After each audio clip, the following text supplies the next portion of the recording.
In this tutorial, we will show you how to clear log memory in Morley Lite panel. We need to clear the memory if we are getting log memory full trouble in panel.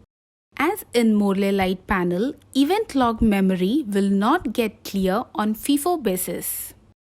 To clear the log memory, we need to enter in Level 3 menu. To open Level 3 menu, press OK plus down button. The display will prompt for entry of the Level 3 password. Enter the Level 3 password using the numeric keys. In the Level 3 menu, there are multiple options. Select the panel setting by pressing forward arrow button. In panel settings, press the down arrow button and select Delete Logs option, then press OK button to clear the panel event logs. Now exit from programming mode by pressing back arrow button. Explore our trainings and discover your potential.